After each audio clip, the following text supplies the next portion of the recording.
ዮሐንስ ወንጌል ምዕራፍ 11 ከቁጥር 32 የአባታችን የእግዚአብሔር ቃል እንዲህ ይላል። ማርያምም ኢየሱስ ወዳለበት መጣ ባየችው ጊዜ በእግሩ ላይ ወድቃ ጌታ ሆይ አንተ በዚህ ኖረ ብትሆን ወንድሜ ባልሞተም ነበር አለችው።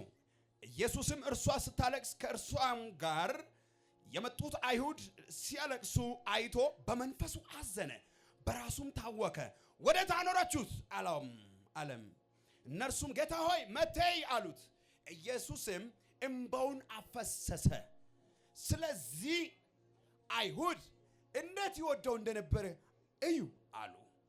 ከነርሱም አንዳንዶቹ የዕውሩን አይኖች የከፈተ ይህን ደግሞ እንዳይሞት ያደርግ ዘንድ ባልቻለም ነበር አሉ። ኢየሱስም ደግሞ በራሱ አዝኖ ወደ መቃብሩ መጣ።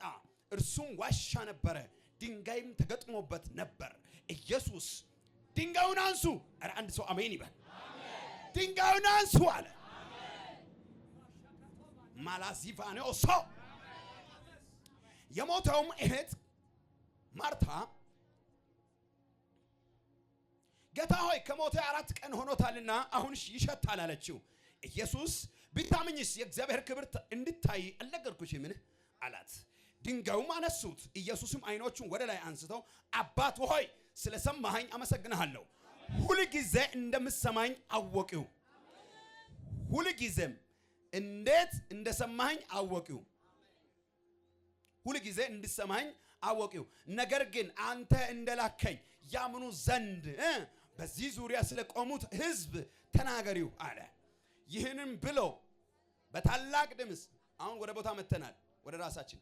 ይህንም ብሎ በታላቅ ድምፅ አልዓዛር ሆይ ወደ ውጪ ና። ኧረ አንድ ሰው አሜን ይበል።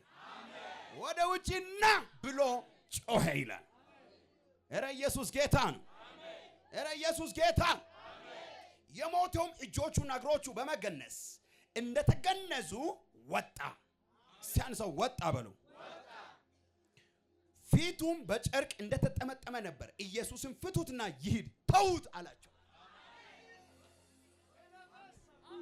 ማኤላኖ ሳዳባር ያናኔ አይኖቻችንን እንጨፍናለን። በጌታ በኢየሱስም ይሄ ቃል የኔ ይሆን። ከኔ ቀጥሎ እዚህ ምናልባት አንድ ያመነ ሰው ይኖራልና ለሱ ይሆን። ያመነች ነፍስ ትኖራለች፣ ለሷ ይሆን።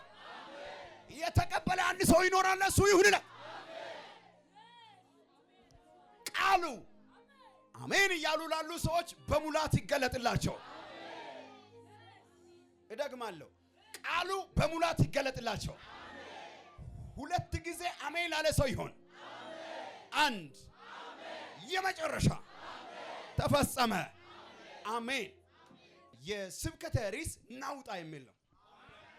አንድ ሰው አሜን ይበል። የስብከተ ርዕስ ምን የሚል ነው? እስቲ አንድ ሰው ጮሆ ናውጣ በሉ። ዝም ብላችሁ በሉ፣ አይዟችሁ፣ ስድብ አይደለም። ናውጣ በሉ። ዛሬ ስለ ዳውሮ የሚባል ቋንቋ ነው ማስተምረው። ዳውሮ ማለት የሀገሩ ስም ሳይሆን በህብሪው ናውጣ ማለት ዳውሮ ማለት ነው። ከአእምሮ በላይ ናውጣ። አቤት ምን አይነት ፓወርፉል ነው። በፊት ላይ ፑንክቹዌሽን የምታውቁ ሰዎች ታውቃላችሁ። ፑንክቹዌሽን ማለት ይሄ ምልክቶች ናቸው። በጽህፈት መሃል ላይና ጫፍ ላይ የሚገቡ ምልክቶች ናቸው። ከነዚህ ፑንክቹዌሽን ያው ግራማቲካል እንትን የተማራችሁ በደንብ ታውቃላችሁና ፑንክቹዌሽን ላይ ቃል አጋነዋለሁ። ይሄኛው ጽሁፍ ላይ ናውጣ ስል ከፊት ለፊት ቃል አጋነዋለሁ። ስለዚህ ናውጣ እያለ ነው ማለት በኃይል በድምጽ እያወጣ አልዓዛር ሆይ ናውጣ ሲል ምን አይነት ሁኔታ ነበር? እንዴት ነበረ? የምናየው ይሆናል። እና ዮሐንስ ወንጌል የመጽሐፍ ቅዱሶቻችን አብይ ቦታ ነው። ያውም ደግሞ አዲስ ኪዳን። በነገራችን ላይ ብሉይ ኪዳን በሙሉ የሚያወራው ስለ ኢየሱስ ነው። እስቲ አንድ ሰው ጮሆ ስለ ኢየሱስ ነው በሉ። ስለ ኢየሱስ ነው። አዲስ ኪዳን መጣና ከራሱ ምንም አላመጣም። ብሉይ ኪዳን ላይ ተብሎ እንደተጻፈ እያለ ብሉይ ኪዳንና አዲስ ኪዳን የእህታማሞች ልጆች ናቸው። አዲስ ኪዳን ከ740 ዓመት በኋላ የሚሆነውን ነብዩ ኢሳያስ ከተናገረ በኋላ በአዲስ ኪዳን መጥቶ ኢየሱስ ራሱ ከብዙ ሺህ ዓመት በኋላ መጥቶ በብሉይ ኪዳን እንደዚህ ተብሎ አልተጻፈም፣ እንዲህ ተብሎ አልተጻፈም። እንደውም አብርሃምን ሲያመጡ ወደፊት እኔ ከአብርሃም በፊት ነበርኩ፣ አብርሃምን ብትቀበሉ ኑሮ እኔን በተቀበላችሁ ነበር። እናንተ ከአብርሃም አይደላችሁም ከአባታችሁ ከዲያብሎስ ናችሁ ብሎ ቃል በቃል እዚሁ ዮሐንስ ክፍል ላይ ሲያወራቸው እናያለን። እነዚህ ጌታ ኢየሱስን የሚከሱትን። ስለዚህ ምን ማለት ነው? ብሉይ ኪዳን ላይ ራሴ ነበርኩኝ ያለ ነው። ዘሌዋውያን ምዕራፍ 1 ላይ የሚቃጠል መስዋዕት ወደ ቤተ መቅደስ እየገባ ነበር ይላል። የሚቃጠል መስዋዕት በነገራችን ላይ ኢየሱስ ነው። አቤት አቤት! የሚቃጠል መስዋዕት ማን ነው? ኢየሱስ ነው። ለምን ሁለተኛ ቆሮንቶስ ምዕራፍ 5 ላይ ምን እንደምል ታውቃላችሁ? ስለ ሰው ልጅ አንዱ ራሱን ለዓለም ራሱን ቤዛ አድርጎ በመስቀል ላይ ሰጠ ይላል። ምን ማለት ነው? በመስቀል ላይ ስለኛ ደሙን ያፈሰሰው በብሉይ ኪዳን ዘሌዋውያን ምዕራፍ 1 ላይ ስለ እኔ መስዋዕት በግ ሆኖ ይገባል። መስዋዕት በግ ማለት ምን ማለት ነው? እቺ ትንሽ እንናገር። በነገራችን ላይ በዘሌዋውያን ምዕራፍ 1 ላይ እግዚአብሔር የመስዋዕት በግ ሆኗል ወይንም የሚቃጠል መስዋዕት ሆኗል እያሉ ሲያወሩ አቤኔዘር አሉት። ያን ቦታ ምን አሉት? አቤኔዘር አሉ። አቤኔዘር ማለት ምን ማለት እንደሆነ ታውቃላችሁ? የስሙ ትርጉም የእግዚአብሔር እርዳታ ማለት ነው። የእግዚአብሔር ምን እርዳታ ማለት ነው። አቤን ማለት ድንጋይ ማለት ነው። አቤኔዘር የሆናችሁ ሰዎች ካላችሁ እዚህ ጉባኤ ውስጥ ደስ ይበላችሁ። ግን እናንተን ሰው አቤኒ ካላችሁ ድንጋይ እያለ ነው። ያቺን እንዳትቀበሉ።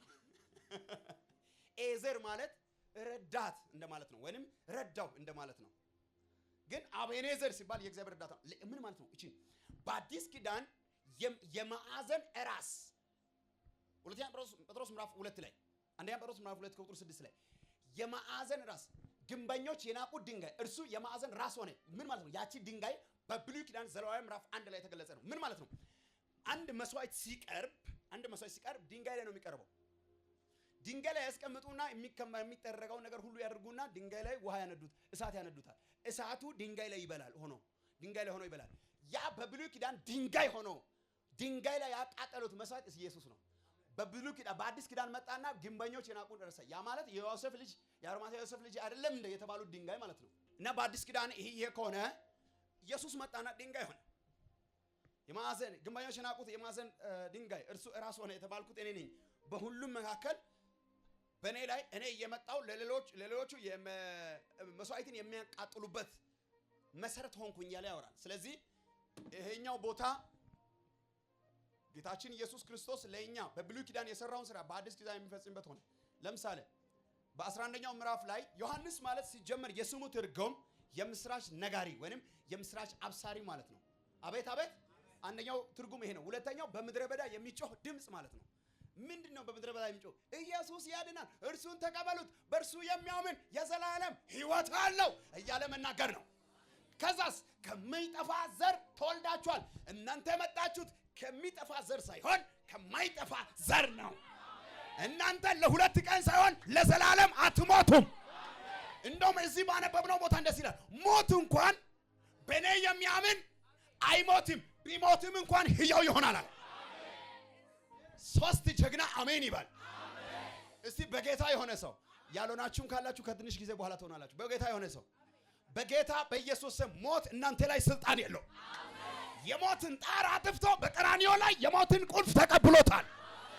በሶስተኛ ቀን ወደ ሰማይ ሲያርግ በአብ ቀኝ ሲቀመጥ ስልጣን በምድርም በሰማይም ተሰጠኝ። ኧረ አንድ ሰው አሜን ይበል። እዚህ ጉባኤ ውስጥ ኢየሱስ የሚል ሰው ካለ በእሱ ላይ ሞት አይሰለጥንም። ስለዚህ እዚህ ቦታ ላይ ቃል በቃል ምዕራፍ 11 ላይ ማርታ መታ ጠየቀችው፣ የማርያም እህት ወንድሜ እኮ ሞቷል፣ ያ የምትወደው ወንድሜ ሞቷል አላዛር አለችው። ከዛ እመኝኝ አላልኩሽም አላት። እኔ ሞትና ትንሣኤ ነኝ። እሷ የሞተው ወንድሟ ነው የሚያወራው፣ እሱ ደግሞ የዘላለም ሕይወት ነው የሚያወራው። እዛችው ምን ሞትና ትንሣኤ እኔ ነኝ። ስለዚህ ሞትና ትንሣኤ እኔ ነኝ ብሎ ነገራት። እሱማ አውቃለሁ በመጨረሻ ቀን እንደሚነሳ አላት። አይ ቲንክ ማርያም በደንብ ስለ ትንሣኤ አንብባዋለች። ጎበዝ ናት ነው ማርታ አንብባዋለች። እና እሱ መጨረሻው ቀን እንደሚነሳ አውቃለሁ አለችው። ከዛስ ኢየሱስ አንቺ ሴት ብታመኝኝ የእግዚአብሔር ክብር ታያለሽ አላልኩሽም? አሁን ወንድምሽ ይነሳል አላት። የዘላለም ነገር እያወራ አሁን የሞተው አልዓዛርም ደግሞ በነገራችን ላይ 15 ኪሎ ሜትር ሩቅ ናት ካለችበት። አልዓዛር የሞተበት ቦታ ኢየሱስ ካለበት 15 ኪሎ ሜትር ነው እና ከዚህ እስከዛ ድረስ ኢየሱስ ሰምቶ ቁጭ አለ። ያ ማለት በአሁኑ በእኛ ጊዜ ታክሲ ስላለ ውር ነው የምንለው፣ በአንዴ ነው የምንደርሰው። መኪና ስላለ በኢየሱስ ጊዜ መኪና የለም አይደለም። ለሱ ደግሞ ሰረገላም አይሰጡትም፣ ቢኮዝ ይገፋ ስለነበረ አይሰጡትም። ለሰው ልጆች እንኳን ራሳቸውን የሚያስገቡበት ጎጆ አላቸው። ለሰው ልጅ የለኝም ማለት እኮ። ስለዚህ የለውም፣ ምንም የለውም። ፈረስም አህያም የሚያቀብለው ሰው የለም። በእግር ነው የሚራመደው። ሳንዳልስ የሚባል ጫማ አለ እሱ የሚያደርገው፣ ጎማ የሚባል ጫማ። እሱን አድርጎ 18 ኪሎ ሜትር በየቀኑ ጌተሰማኔ ተራራ ይወጣል፣ ደብረ ዘይት ተራራ ይወጣል። በየቀኑ ቀን ያስተምራል፣ እንደዚህ ታምራት ድንቅ ያደርጋል። ማታ ተራራ ይወጣል፣ ይጸልያል። ኢየሱስ ሰዓት የሚባል ነገር የለውም። ቢኮዝ ምድር ላይ ያለችውን ሰራ ባለፈው እንዳስተማርኩ ዘላለምን በ3 ቀን ጨርሶ ለመሄድ ስለሆነ ቶሎ ብሎ ሰዓት የለውም። እረፍት ምናምን አይወስድም እሱ እና ለዛም ነው ደቀ መዝሙርት ምግብ ሊገዙ ከተማ ሲሄዱ ከስብከት በኋላ እሱ ወደ ሴትዮዋ ሄደው ለስብከት እና ምን ልላችሁ ነው የዘላለምን አጀንዳ እየሰራ ነበርና የዘላለምን አጀንዳ ከሴትዮዋ ጋር ያወራ። ሞትና ትንሣኤ ነኝ፣ በእኔ የሚያምን አይሞትም አላት። ቀጥታ በእኔ የሚያምን ቢኖር አይሞትም አላት። እንደውም ቢሞትም አላት ሕያው ይሆናል አለ። ምን እያለ ነው? ይነሳ፣ አንቺ ብቻ በእኔ መኝ እንጂ ችግር የለውም ይነሳል እያለ ነው። ከዛ አለችው፣ ኧረ ይሄ ሊሆን አይችልም፣ 4 ቀን ሆኖታል ሸቷል አለችው። እና እሺ ወደ ቦታ አሳዩኝ፣ የት አለ ስሎ እና መተይ ያሉት እና እሺ አሳዩኝ አለ። ሄዶ ልክ እሱ ከመሄዱ በፊት እዛ ቆሞ እያለ ይነሳል የሚባለውን ድምፅ ስለሰማች፣ ፕሮፌሲ ነው ትንቢት ስለሰማች እየሮጠች ወደ ማርያም ሄደች። ማርያም ቤት ውስጥ ከራሷ ከሰፈር ሰዎች ጋር እያለቀሰች ነው ያለችው። ወይኔ ያው 4ኛ ቀን ለሱ ምንድነው የሚባለው? የምን ቀን ነው የሚባለው? ዘላስት ሆኖ አልቅሶ ምናምን ሰው ምንድነው የሚባለው? ሳሌስት ጎበዝ። ያን ቀን ነው ያ ማለት ነው። ዘመድ አዝማድ ይመጣል። ከዛሬ ጀምሮ ወንድማችን አናየውም። ቢኮዝ በአይሁድ ወግ ነፍሱ ከዛፍ አካባቢ ከሚኖርበት ሄዷል ማለት ነው። እስከ 4 ቀን ድረስ ወንድ ከሆነ እስከ 4 ቀን ቀረ ድረስ ሜቢ ነው ነፍሱ ይመለሳል የሚባል ጥርጣሬ አለ። በአይሁድ ወግ ሊመለስ ይችላል። ማን ያውቃል? እግዚአብሔር ካልወደደው ይመልሷል ወደ ኋላ የሚባል እንትን አለ። ከዛስ 4 ቀን ሆነና ተስፋ ቆረጡ። ኢየሱስ የዘገየው አውቆ ተስፋ እስኪቆርጡ ድረስ ነው። ለምን? ቻይነቱን ለማሳየት። አሁን በማን ጉዳይ ለላውጅ? ተስፋ በቆረጥከው ጉዳይ ላይ ሰማይ አሁን መጣ። አሜን ያለ ካለ ይሁን። እየተነበበ ያለው የአባታችሁ ቃል ነው። ተስፋ በቆረጥሽው ጉዳይ ላይ ሰማይ ጣልቃ ገባ እና ጌታችን ኢየሱስ ክርስቶስ መጣ። ማርያም እየሮጠች ሄደችና ይነሳል ነው ያልከኝ? አዎ በፊትም እግሪ ልስር ላይ ቁጭ ብዬ ቃል ሰማ ነበርና አውቃለሁ። አንተ ከተናገርክማ ይሆናል። መምህር ሆይ አቤት፣ ጌታዬ አቤት፣ አንተ እዚህ ብትኖር ወንድሜ አይሞትም ነበር አለችና እግሩ ላይ ድፍት አለች። ከዛ ተነሽ ያላት። እስቲ ወዴት እንዳኖራችሁት አሳዩኝ አለ። ይዞት ሄዱ እስከ መቃብሩ። ከዛስ ድንጋዩን አንሱ አለ። ድንጋዩን አንሱ።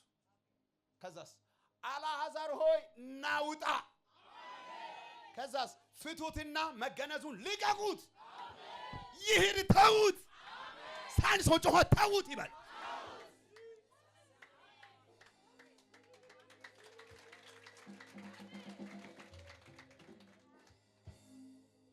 በመጽሐፍ ቅዱስ ሕግ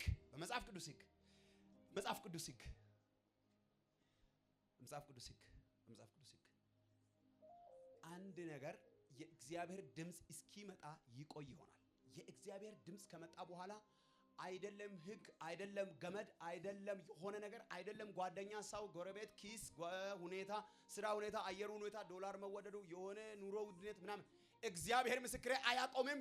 አቋርጦ አንድ ሰው ይወጣል ዛሬ። ስለዚህ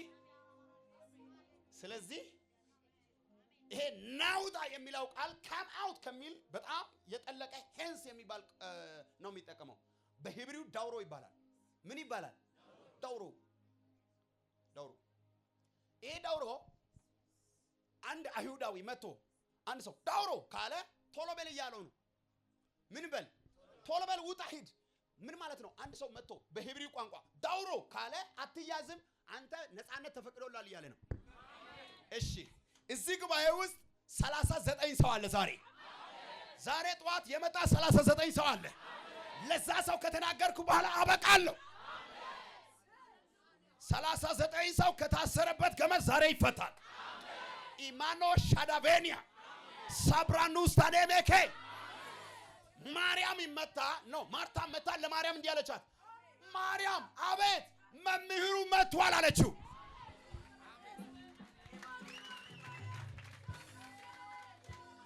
በኢየሱስም በጉዳያችሁ ላይ ዛሬ መምህሩ መጥቷል። በጭንቀታችሁ ላይ መምህሩ መጥቷል።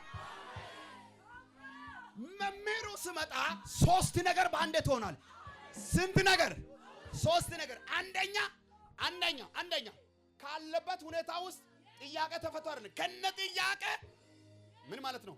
አልዓዛር እንደተገነዘ በአይሁድ ወግ እጅም እግርም ፊቱም በሸርብ ይጠቀለላል፣ ይታሰራል፣ ይገነዛል፣ እንዳይንቀሳቀስ ይደረጋል። ከዛስ ወደ ዋሻ ወሰዱት፣ ከተቱት ይላል። ምን ማለት ነው? በአይሁድ ወግ ሰው ሲቀበር በጣም ሩቅ ነው። 4 ኪሎ ሜትር ወደ 3.5 ኪሎ ሜትር ወደ ውስጥ ነው የሚያስገቡት። ያ ማለት አይደለም ወፍ እንኳን ደርሶ አይወስድም ማለት ነው። እግዚአብሔር ሲመጣ ዛሬ ለ39 ሰዎች ካሉበት ችግር እንደዛው ረግፎ ሳይሆን ከነ ችግራቸው ከዛ ካሉበት ቦታ ይወጣሉ። ችግራቸውን ሰው ሳይሆን አደባባይ ላይ ያራግፋል። ልበለው አንድ ብር ሳይኖሪ መኪና መሸጫ ገብተህ ገዝተህ ትወጣለህ። ይሄ ማለት ነው። አንድ ብር ሳይኖሪ የቤት ካርታ እጅ ላይ ይገባል። ይሄ ማለት ነው። ሳን ሰው ጮሆ መምህሩ መጥቷል ይበለኝ። ልበለው ላውጅባችሁ ወይ ጌታ ሲመጣ ያለቀሰ ያስለቀሰ ራሱ ያለቅሳል። ያሳዘነ ራሱ ያዝናል። አንገት ያስደፋ ራሱ አንገት ይደፋል። እኔ ከዚህ ጉባኤ ውስጥ አደገኛ 39 ሰዎችን አየሁ። ለነሱ ነው ታጥቄ በእግዚአብሔር መንፈስ እየበረርኩ የመጣሁት።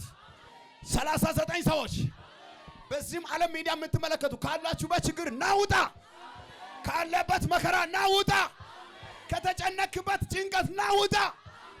ኢየሱስን ስበክ፣ ኢየሱስን ግለጥ።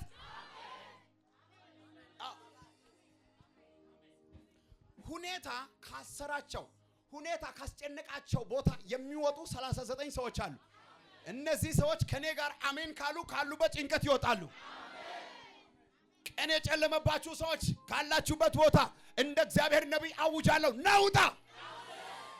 ናማውስ አሜን እያሉ ያሉ ሰዎች ይወጣሉ። ትዳር ህይወት የሚያጨናንቃችሁ ሰዎች ካለበት ጭንቀት ናውጣ። እግዚአብሔር ከጭንቀት ያገላግልሃል። ፍርሃት ውስጥ ያለ ሰው አለ፣ ከፍርሃት መንፈስ ናውጣ። ቤላ ሻኖማንያ ኤሬቤስ አጋንንት በየቀኑ የሚከሰው ሰው ካለ ከአጋንንት ክስ ናውጣ።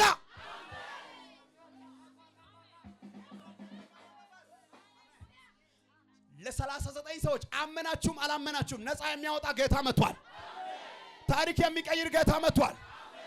3 ሰው ጮሆ መምህሩ መጥቷል ይበለኝ። ልትሰብኩ ጊዜ ደርሷል። ልሰብክ ናውጣ። ልትገለጥ ናውጣ። ከሆነ ቦታ ከተጠበቅበት ናውጣ። ወደ አበባባይ ውጣ። ወደ ክብር ቦታ ውጣ። ወደ መገለጥ ህይወት ናውጣ። ኢና ሻዲላቦስ ፕሬንዳ ዙዲባ አላቬኒዮ ሴሬቤ ክሮስታና ማንያና ሻላዴቤኒኖ 39 ሰዎች እንደዚህ ይሆናሉ። ካሉበት ከተጨነቁበት ሁኔታ አሁን ይወጣሉ። አልዓዛር ሆይ ናውጣ ባለው በዛችው ማይክሮ ሰከንድ መጽሐፍ እንደዚህ ይላል፣ ከነመገነዙ ወጣ። ያታ ኩሽ አያተነላሪ ያታ ኩሽ ያታ በቃ እኪያስ እና እንደሚቀበል ሰው እንደዚህ ዘርጋ የሚያወጣ የጌታ መንፈስ ውሰደው። የሚቀይር የጌታን መንፈስ ውሰደው። የሚለውጥ የጌታን መንፈስ ውሰደው። ተቀበለው። የተጨነቀ ያለ ነፃ ውጣ። የታሰረ ያለ በኢየሱስ ስም ተፈታ። የወደቀ ያለ በኢየሱስ ስም ተነስ። የከሰረ ያለ አግኝ። አግኝቶ ያጣ ሰው አለ። ከዚህ በኋላ እጥፉን ታገኛል። ሰይጣን ለውጡን የከለከለው ሰው አለ። ከኔ ጋር አሜን ስትል ካለበት ጭንቀት በፍጥነት ትወጣል። የምትወጣው በብርሃን ፍጥነት ይሆናል። እንደኔ ያመነ ሰው አለ ወይ? እቺን ብቻ ከፈር። የመጨረሻ ስብከት ነው። ከፈር ከኔ ጋር አቤት ብቻ በሉ። ዮሴፎች ወደ ራእያችሁ እየቾከላችሁ ውጡ። ወደ ደስታችሁ ውጡ። ወደ ፍጻሜያችሁ ውጡ። ዮሴፎች ከዛ ከማይመጥን ቤት ውጣ። ከማይመጥን ስራ ቦታ ውጣ። ከማይመጥን ቦታ ውጣ። ከማይመጥኑ ጓደኞች ውጣ። ከማይመጥን ቢሮ ውጣ።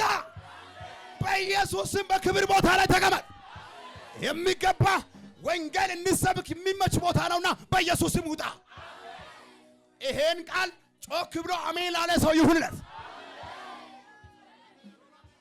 ዮሴፎች አልዓዛሮች ከመቃብር ቦታ ውጣ። ከባዶነት ውጣ። ከባዶነት ውጣ። ከማጣት ቦታ ውጣ። ከጭንቀት ቦታ ውጣ። ከሚያስለቅስ ቦታ ውጣ። ፈተና በፈተና ከሆንክበት ቦታ ውጣ። ወንጌልን ልሰብክ ውጣ። ለፍጥረት ለማድረስ ውጣ። አጋንንትን ለመቀጥቀጥ ውጣ። በሽተኞችን ለመፈወስ ውጣ።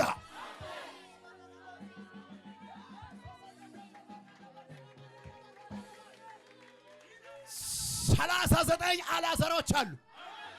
ጌታ በመንፈሴ አይንን ከፍቶ አሳየኝ። ውጭም ውስጥም ያላችሁ እዚህም ሚዲያም ቀጥታ የምትከተሉ የእግዚአብሔር ቤተሰቦች እነሆ የምትወጡበት ሲዝን ደርሷል። This is the right time for you.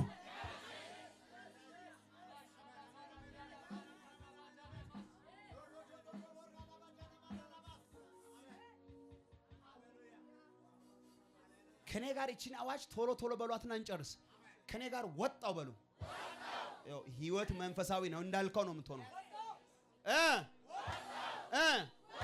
ከጭንቀት ቦታ፣ ከማጣት፣ ከሚያስጨንቅ ቦታ፣ ከለቅሶ ቦታ፣ ከጭንገፋ ቦታ፣ ከችግር ቦታ፣ ከጥበት ቦታ ወጣው ያለ ሰው ወጣ።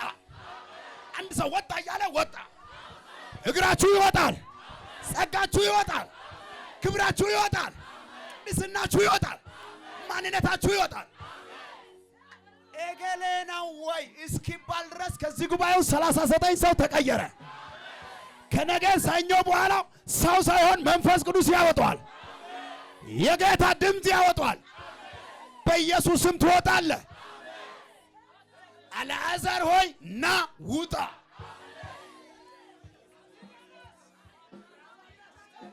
ና ውጣ።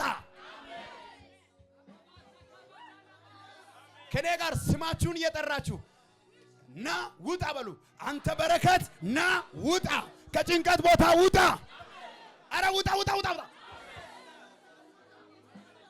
ከኔ ጋር ነፍሴ ሆይ ደስ ይበልሽ። ዛሬ ከተራ ቦታ ወተሻል። እዛ መቃብሩ አይመጥንሽም። ድንጋይ ተከምሮ አይመጥንሽም። ወተሻል። እግዚአብሔር አምላክን ለማምለክ ወተሻል። ክብሩን ለማየት ወተሻል። 39 ሰዎች ወጣኝ ሁለቴ ይበሉ። አንድ የመጨረሻ ድገሙልኝ። ያመነ ሰው ከኔ ጋር ኢየሱስ በሉ። ፉጨት እልልታ ለጌታ ከዚህ በላይ ኧረ ኢየሱስ ጌታ ነው።